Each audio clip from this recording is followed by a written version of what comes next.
Так, ну что, всем привет, друзья! Сегодня постараюсь решить проблему стука стекла. Она когда у меня полностью закрыта, какой-то стук идет непонятный, когда вот закрываешь, открываешь. Тоже сейчас давайте попробую продемонстрировать. Качество съемки будет не очень, поэтому прошу прощения сразу. Так, ну давайте сейчас.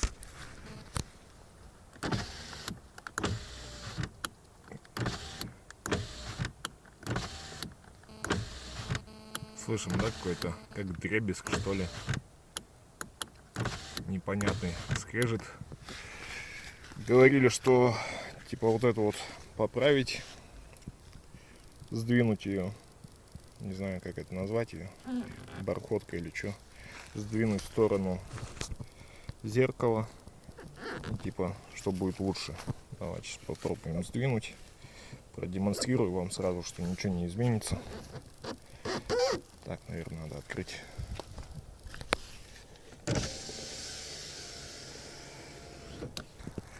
Так, вот я ее сдвинул, образовалась тут щель.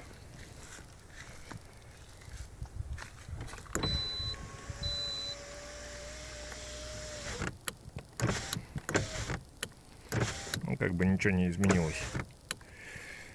Так, ну буду сейчас карту эту снимать. Тут все равно эту сторону я еще моделином не проклеивал. Ту сторону уже как бы пассажирскую проклеил. Вот. В общем, все, снимаем карту. Уже все знают, как ее снимать. Поэтому не буду показывать, как. Вот. Ну все, погнали. Так, вот снял я карту дверную. Сразу обвел фломастером, где буду проклеивать моделин. В общем, с этой стороны, с водительской, дела обстоят получше у нас. Не сильно протерла краску. Видим, небольшие есть потертости. Вот здесь вот как бы есть немножко до металла. Вот. Ну, получше, чем с пассажирской стороны. Так. Ну, сейчас буду смотреть, в чем причина, может быть, из-за чего дребезжит стекло. Сейчас вот это вот уберу. Так, в общем, первое, что я обнаружил после снятия вот этого вот пыльника, или как его назвать, типа какой-то шумки, да, вот, здесь вот это вот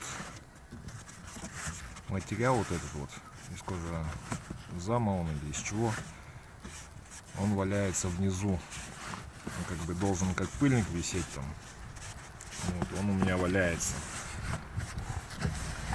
Иногда какой-то звук был, когда поднимаешь стекло. Я думаю, возможно, это от него как бы тоже шелест какой-то. Не знаю, для чего этот пыльник тут вообще нужен. Сейчас я его уберу отсюда. Думаю, он какую функцию выполняет. В общем, я не знаю. Кто знает, напишите. Так, вот вытащил я этот кусок материала.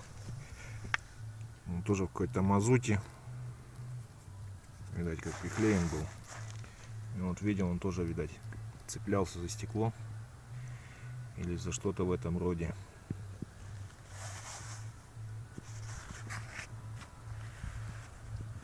С этой стороны вот так выглядит. Так, ну сейчас нам надо отпустить немножко стекло.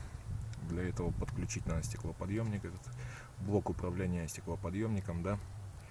Приотпустим, там еще есть крепление, которое держит это стекло.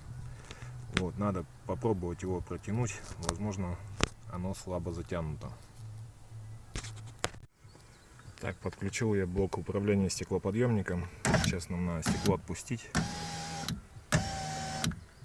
Так, вот у нас тут есть винт какой-то, болт. Да, сейчас попробуем его подтянуть. Ну-ка, сейчас стекло посчитаю.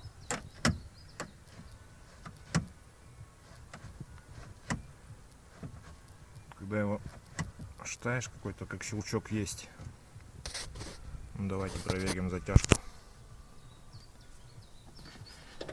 Тоже где-то видел информацию, что плохо затянутый бывает. Да, кстати, подтягивается. Подтянуть его можно.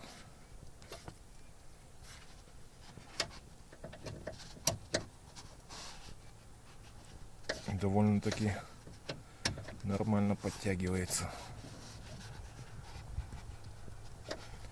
Так, сейчас я попробую двумя руками нормально затянуть и потом проверим. Так, друзья, ну в общем я все уже сделал, отрегулировал. Единственное, вышла накладка, не сохранился ролик с этими действиями всеми. Также проклеил моделином. Ну, уже у меня есть этот ролик, как моделином проклеивать, поэтому как бы нету проблем. Кто-то здесь бронепленку проклеивает, чтобы не терло картой, да, но я думаю, моделином будет лучше, как бы меньше всяких посторонних звуков будет, как бы уплотнение, да, дополнительное. Вот. Теперь что хочу сказать. Стекло как бы перестало, когда его болтаешь, вот так вот издавать всякие звуки лишние. И также закрываешь, когда уже перестало оно щелкать. Проехал также сейчас, как бы уже изменения есть, да, меньше всяких звуков в двери стало. Поэтому я думаю, возможно, это было из-за вот этого вот регулировочного крепления, да. Вот, как-то вот так вот. В общем, друзья, кому это видео понравилось, ставим лайк, да, комментируем. Не забываем подписываться на канал. Всем пока, удачи, еще увидимся.